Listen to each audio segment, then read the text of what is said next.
My friends, আজ আমরা সাদিকাটার home delivery রান্না করে চলে এসেছি। আমরা আজকে রেসিপি তৈরি করছি ডিমের জৌলস বিরিয়ানি। তো প্রথমে আমরা রাইস বানিয়ে নিয়েছি। রাইসটা জল দিয়েছি 3 লিটার মতো এবং সঙ্গে লবণ দিয়ে রাইসটাকে খুব ঝরঝরে একদম ঝুরো ঝুরো রাইস বানিয়েছি। রাইসটা বানিয়ে নামিয়ে রেখেছি। তারপরে একটু ফ্রাই করে নিচ্ছি স্বাদের জন্য। ফ্রাই করে নিলে কি হয়, আলুর যে ভিতরে জলসা ভাবটা থাকে সেটা আর থাকবে না এবং খেতে খুব সুস্বাদু লাগবে। আলুটাকে ফ্রাই করে নিলাম।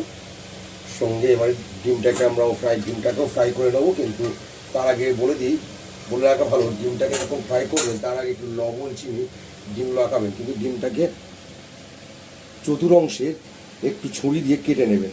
তাহলে কি হবে, ডিমের মধ্যে লবণ এবং চিনি এই দুটো প্রবেশ করতে সুবিধা হবে। তাতে করে কি হয়, ডিমের কালারটা, চিনিটা দেওয়া মানে ডিমের কালারটাকে আনা, লাল কালার সেইটাকে নিয়ে আসা। এবং আমরা ডিমটাকে ফ্রাই করে নেব। এরপরে করবো পেঁয়াজের ব্রেস্টটা। দেখতে পাচ্ছেন আমাদের ডিম ভাজা হয়ে গেছে, তবে ডিমের যে লাল ভাব বলেছিলাম, কিন্তু এখন লালটা হবে না। কারণ হচ্ছে এখন ডিমটা ভাজা হয়েছে একটু হোয়াইট করে। এই লালটা যখন আমি বিরিয়ানির মধ্যে ডিমটাকে প্রবেশ করাবো, ঠিক সেই সময় বিরিয়ানির যে অয়েলের যে কালারটা থাকবে সেই কালারটা ডিমের গায়ে অ্যাবজর্ব করবে, তখন ডিমে একটা সুন্দর কালার চলে আসবে। এটাই হলো ডিমের কালার। এবং জৌলস বিরিয়ানি খেতে ডিমটাকে একদম যেভাবে বিরিয়ানি সাজানো হয় প্রিপারেশন করা, ঠিক সেইভাবেই বিরিয়ানি প্রিপারেশন করা হবে। এবং জৌলস বিরিয়ানির কথা হলো ডিমের মধ্যে একটা জুসি ভাব থাকবে, গ্রেভি। ঠিক আছে, 3টে পেঁয়াজ নিয়েছি। 3টে পেঁয়াজ মানে আনুমানিক আপনার ধরুন 120 থেকে 30 গ্রাম। আমাদের চালের যে চালটা নেওয়া হয়েছে সেই চালটা 700 গ্রামের জন্য আমরা 1 থেকে 150 গ্রামের একটা পেঁয়াজ নিয়েছি। 3টে পেঁয়াজ নিয়েছি। সঙ্গে একটু কাঁচা লঙ্কা রেখেছি, একদম পুরোপুরি ছিঁড়ে, একদম কাঁচা লঙ্কা লম্বা লম্বা করে ছিঁড়ে রেখেছি। সঙ্গে একটু ধনে পাতা রেখেছি। ভাবছেন ধনে পাতাটা কী হবে? ধনে পাতা অ্যাকচুয়ালি এটা একটা অন্য রাইস হবে, অল্প একটু। আমাদের মধ্যে একজন বিরিয়ানি খায় না, তার জন্য একটু ডিম রাইস হবে, জাস্ট সেন ছাড়া। এর জন্য ধনে পাতা আলাদা কুচি রেখেছি। দেখতেই পাচ্ছেন লঙ্কাটাকে লম্বা লম্বা করে চিড়ে নিয়েছি এবং 2 ফালি করে নিয়েছি। এটাও বিরিয়ানিতে যাবে। আর এই পেঁয়াজগুলোকে আমি খুব স্লাইস করে কেটেছি, খুবই স্লাইস। যে স্লাইসটা দেখতে পাচ্ছেন, যে আপনারা এত স্লাইস করে না কাটতে পারলে গ্রেটার মেশিনে স্লাইস করে নেবেন। যদি এটা আমি খুব বটিতে কেটেছি, তো আপনার বটিতে বা ছুরিতে না কাটতে পারলে গ্রেটার মেশিনে স্লাইস করে নেবেন। যত স্লাইস পেয়ে যাবে তত মুচমুচে ভাবটা পেঁয়াজের মধ্যে চলে আসবে বেরেস্তা করলে। এখন আমি পেঁয়াজ ছাড়ছি তেলের মধ্যে। পেঁয়াজটাকে হাত দিয়ে ভেঙে ঝুড়ো করে দেবেন।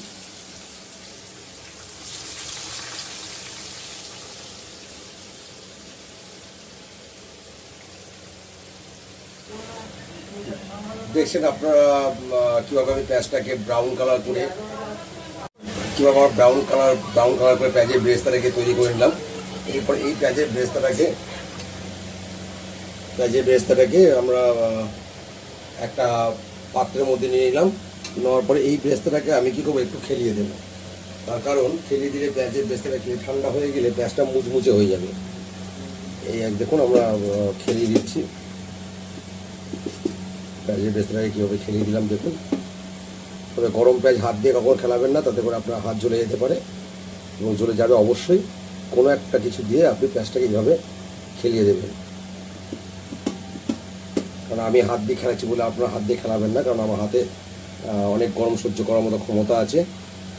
আমি একজন কুক, আমি কুকিং করি সব সময়, তার জন্য আমার হাতে যে কোনোভাবে গরম সহ্য করতে পারি। কিন্তু আপনারা এই রিস্কটা কখনোই নেবেন না। এবারে বিরিয়ানি করার জন্য আমি উপকরণগুলো সাজিয়ে নিয়েছি, তো আপনাদের বুঝতে সুবিধা হবে। তো বিরিয়ানি করতে গেলে যে প্রথমে লাগে আদা এবং পেঁয়াজ রসুনের রস, আদা রসুনের রস। আদা এবং রসুনটাকে বেটে নিয়ে ভালো করে একটা নেট বা ছাঁকনির মধ্যে করে নিচ্ছি বা কাপড়ের মধ্যে করে চিপে রসটা দেখছেন, এটা রস। হ্যাঁ, এটা আদা রসুনের রস।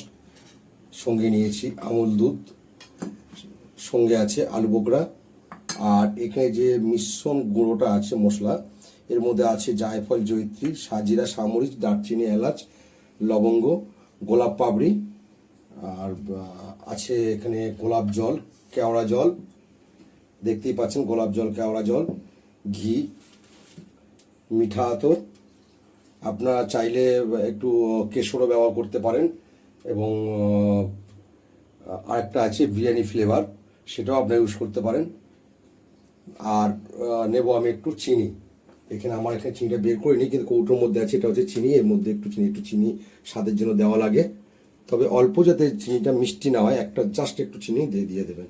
আর যে পেঁয়াজ বেরেস্তাটা করেছিলাম সেটা আমি একটু গুঁড়ো করে নিয়েছি, জাস্ট হালকা গুঁড়ো, মানে পেঁয়াজ আছে কিন্তু একটা গোটা গোটা গুঁড়ো, কারণ এটা করলে সুবিধা হয় কি ভাতের সঙ্গে সুন্দরভাবে মিশে যায়। এরপরে আমি এই আদা রসুনের রসটা দিয়ে গ্রেভিটা বানাবো। বিরিয়ানির যে গ্রেভিটা বানাতে লাগে সেই গ্রেভিটা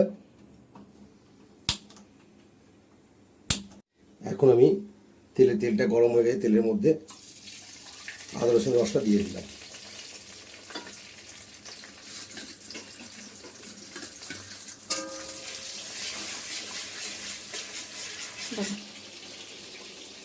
এবার আমি বিরিয়ানি সাজানোর জন্য যে পাত্রটা নিই সেটা হচ্ছে এটাকে বলা হয় রাইস কুকার।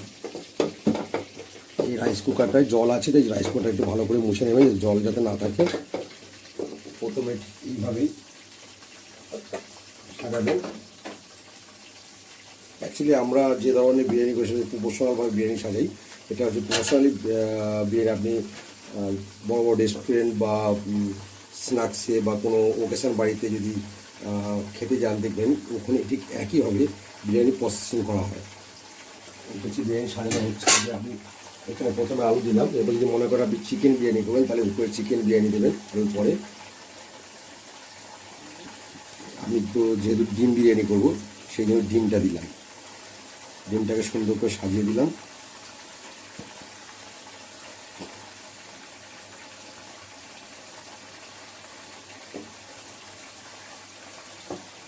এবার দেবো আমি আলু বকরা। যদি ওটা চিকেন বিরিয়ানি নয়, কারণ আলু বকরাটা চিকেন বিরিয়ানিতে বা মাটন বিরিয়ানিতে ভালো কাজ করে। তার কারণ আপনাকে টক দই না থাকলেও যদি আলু বকরা থেকে থাকে, আলু বকরা দিতে পারেন, কারণ মাংসটাকে বয়েল দিতে সুবিধা করে এবং বিরিয়ানির একটা স্বাদ বা ফ্লেভার আলাদা হবে মার্জিনালে।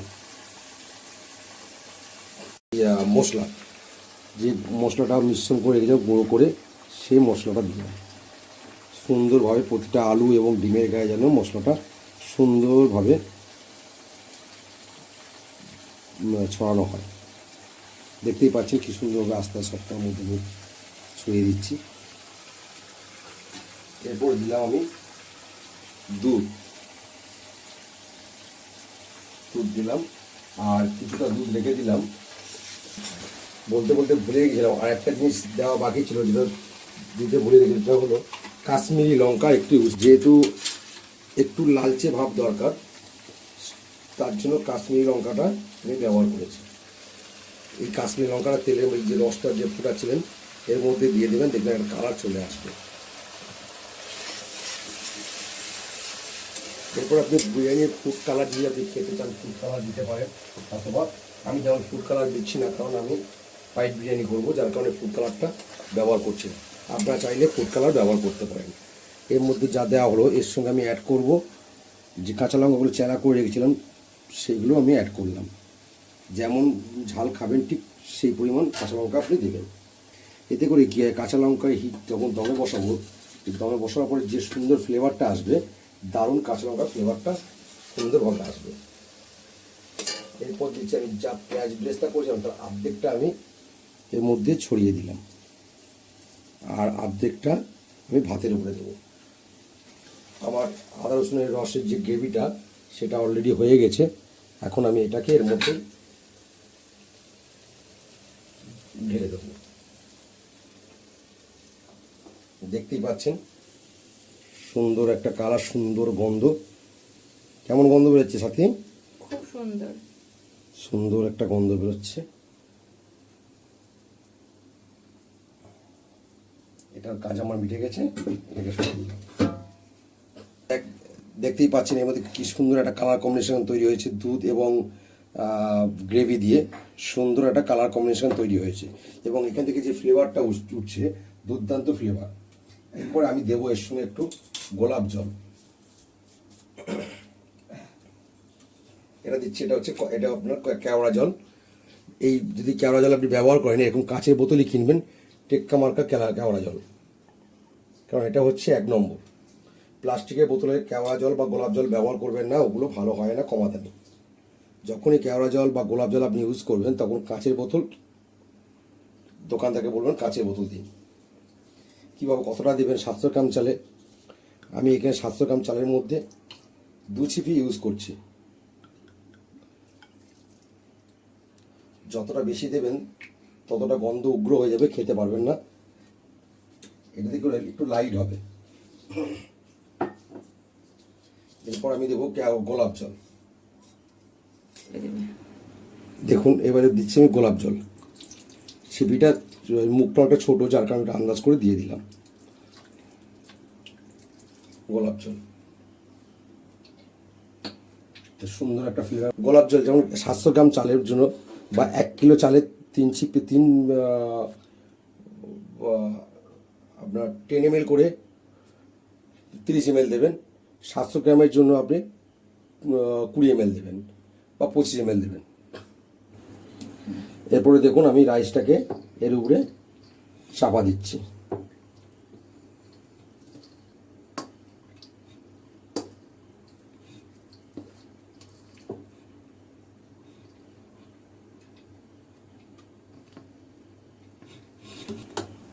দেখতেই পাচ্ছেন রাইসটা কীভাবে সুন্দর করে আমি সাজিয়ে দিয়েছি। এবার মাঝখানে আমি 2-3টে গর্ত করব। গর্তগুলো করলাম মানে জায়গা তৈরি করলাম, এতে আমি বিরিয়ানির সেন্ট দেব। বিরিয়ানির সেন্ট একে বলা হয় মোগলাই আতর। এখন এই সেন্টটি বাবা 1 ফোঁটা করে 4 ফোঁটা দেবেন। সরি 3 ফোঁটা পড়ে গেছে।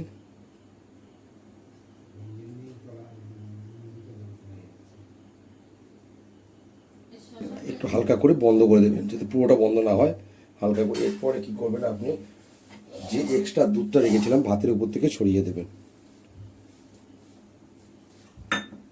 আচ্ছা, এরপরে বিরিয়ানি যে মশলা রেখেছিলাম তার থেকে কিছুটা অংশ রেখে দিয়েছিলাম, সেই বাকি অংশটা উপরে ছড়িয়ে দিলাম। এরপরে দেবো আমি পেঁয়াজের বেরেস্তা। যে অর্ধেক পেঁয়াজের বেরেস্তাটা রেখেছিলাম সেটাকে আমি উপর থেকে ছড়িয়ে দিলাম। দেখতেই পাচ্ছেন কত সুন্দর একটা। যদিও আমি এখানে রং ইউজ করছি না, ফুড রং ইউজ করছি না, কালার। কারণ যদি আপনারা ফুড কালার খেতে চান তাহলে আপনারা ফুড কালার দিতেই পারেন, অসুবিধা নেই। আজকে আমরা ফুড কালার দেবো না। এবার দিচ্ছি আমরা উপর থেকে ঘি।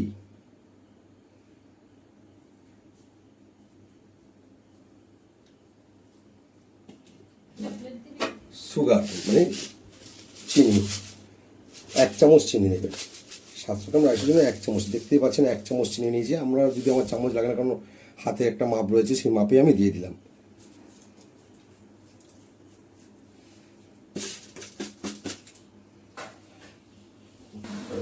যদি আপনাদের কাছে এরকম ধরনের রাইস কুকার না থেকে থাকে তাহলে আপনারা একটা হাঁড়ি বা একটা ডেস্কির মধ্যে সাজাতে পারেন।